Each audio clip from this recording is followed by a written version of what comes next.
All right, music fans, welcome back. Harmless Dave here on the Harmless Dave channel, talking about real music and asking an important question. Whatever happened to Matchbox 20? And I don't know, just felt like talking about this band. Doing what I do in real time for a few real people out here, just like you and just like me. I think one of the reasons I wanted to talk about Matchbox 20 is they were good.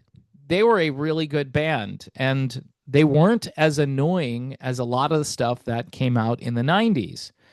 And I guess what I'm going to say here might not be true, but it seems as though because people don't buy records or CDs or tapes or whatever anymore, because they don't buy them, a band like Matchbox 20 would kind of just fade away because they arrived at the very tail end of when you would buy digital media in a format. You would actually buy a CD, you might buy an LP or even a cassette.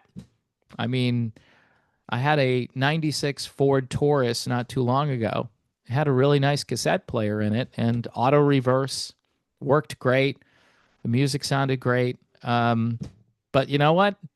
People are streaming, people are Bluetoothing, and they've been doing this now for quite some time. And a band like Matchbox 20, a singles based band, but it also, if you listen to their albums, you're going to hear a lot of great music that didn't get on the radio. And it started in 1996, and it was kind of like a bubbling under thing for this band. And if you listened to adult contemporary radio stations, if anything, they just killed this band by playing them too much. That's my honest opinion. So they've only released 5 studio albums. They did come out with an album 2 years ago. It's called Where the Light Goes. And it seemed as though these guys were done after their 4th album. But if you go back in time, they were all over the Hot 100. You might remember 3 a.m., Real World, Back to Good. Those are huge songs. Their first album sold 12 million copies. 12. Everyone had this album. This was as big as anything that was out there. And because they were more adult contemporary, they weren't like a hard rock band. They never made it onto classic rock radio. But I would contend that a lot of their arrangements and instrumentation would have worked on classic rock maybe 10 years, 8 years before their debut album. But they had a certain sound. They were led by a fairly charismatic frontman, so it was a pretty good formula. And their sound was kind of unique. They brought in some Americana sounding things, orchestral sounds. So they were a very serious band. I remember when the song Unwell came out, which kind of described my life at the time. It peaked at number 5, and that was in 2002. So there was definitely some residual support for this band, even getting out of the 90s. I think if you watched the TV show Friends, you probably were listening to Matchbox 20. Just saying. I don't know why I put those two things together, but they seem to go together. The song If You're Gone was probably played way too much on my local station, and I got tired of it. I didn't want to hear it anymore. But 3 a.m., Back to Good, Real World, those are all great songs. And what I like about this band is after not listening to them for a long time, when you go back and listen to them, I think they're better now than they were back then. Rob Thomas, the charismatic lead singer and frontman, I guess did a solo album or had a solo career going for a while. But you really got to get the band back together again, which apparently they did. Um, and a couple of years ago, they released an album. Uh, it didn't chart, but if you look at the statistics, this is why I think the music industry destroyed a lot of different bands. 12 million in sales on Yourself or Someone Like You. That was the first album, 12 million. By 2000, 4 million units, which is still really good. Mad Season was the name of that album. More Than You Think You Are in 2002, 1,400,000 units.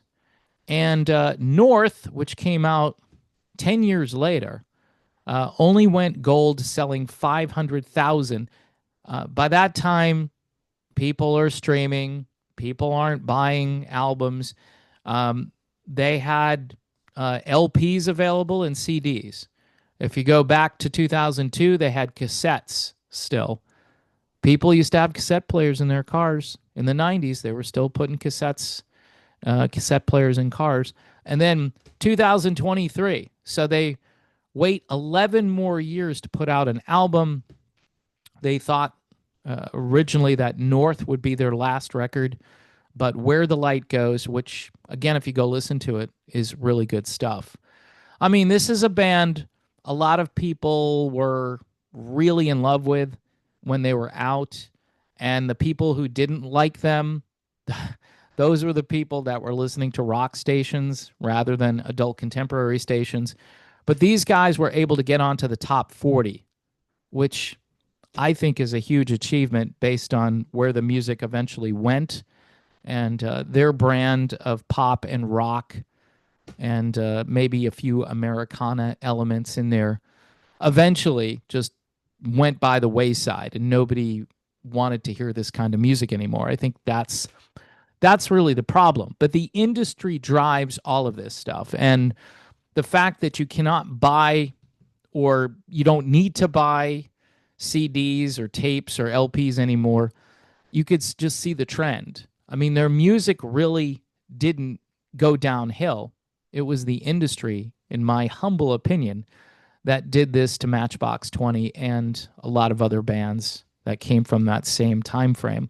And obviously, bands in the early 90s who didn't measure up to the new standard of the 90s, which was, let's just get rid of all the hooks and the melodies and so forth. That's why I liked Matchbox 20, because they were truly a melodic band. And one of the bright spots, really, of the 1990s. Still around. They will be touring, I believe, in the fall. So if you're a fan and you can afford to buy the tickets, I would go see them. I'm sure they're still putting on good shows, and they probably aren't too old to sound good like many of the older classic rock bands are today. I don't know who's in Matchbox 20 as far as personnel. I'm assuming Rob Thomas is there, because if he's not, then that would be sort of a waste of time. But so that's the update on what happened to Matchbox 20, a truly great American band from Orlando, Florida, originally. And anyway, Rob Thomas. Maybe someday these guys will be in the Rock and Roll Hall of Fame. I mean, based on the standard, I'm thinking they might be a shoo-in, or they might be a little too contemporary. They're not radical enough, but we'll see how that all shakes out. I'm sure they're eligible to get in there now.